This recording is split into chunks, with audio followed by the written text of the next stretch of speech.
Bes, minsan mo na rin bang naranasan na labanan yung nararamdaman mong kalungkutan? Yung deep inside, wasak na wasak ka, pero ang pinapakita mo sa iba, okay ka at masaya ka. Heto na, ang Laika Barista Moments natin na pinamagatang. Tama na, magpahinga ka muna.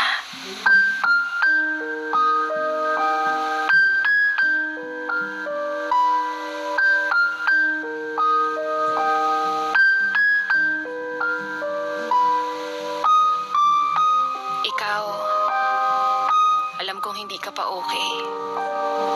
Alam kong masakit pa. Alam kong yung mga ngiti mo hindi totoo. Alam kong sinusubukan mong maging malakas para sa mga taong nasa paligid mo at para na rin sa sarili mo. Gusto mong isipin ng mga tao sa paligid mo na ayos ka lang. Na kaya mo. Pero ang totoo, hindi. Dahil sumasabog ang puso mo sa sobrang lungkot. Pero magiging maayos din ang lahat. Hindi pa ngayon, hindi sa susunod na araw o hindi rin sa mga susunod na linggo, pero darating yung pagkakataon na hindi ka na magpapanggap na masaya sa harap ng iba. Hindi mo na pipiliting ngumiti kahit ang sakit-sakit na.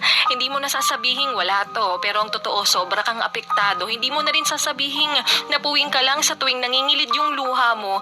Hindi mo na sasabihing puyat ka lang kaya namamaga yung mata mo. Hindi ka na magdadahilan sa tuwing napapansin ng iba na pumapayat ka. Pero sa ngayon, gusto ko lang sabihin na magiging maayos rin ang lahat. Kung gusto mong mapag-isa, gawin mo. Kung gusto mong umiyak, gawin mo. Kung kailangan mong ipahinga yung sakit na nararamdaman mo ngayon, ipahinga mo lang. Huwag mong pilitin yung sarili mong kayanin kung hindi mo pa talaga kaya. Huwag mong pilitin yung mga bagay na panahon lang ang makakapagsabi, na panahon lang ang magbibigay sa'yo ng kasagutan. Tama na. Tanggap ka naman nila kung sakaling ipakita mong mahina ka.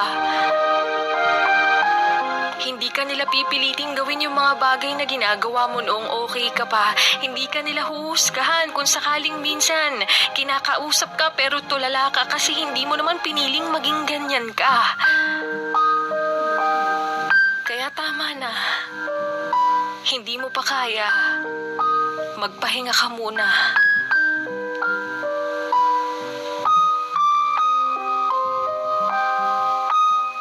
At yan ngang muli ang ating Laika Barista Moments na pinamagatang.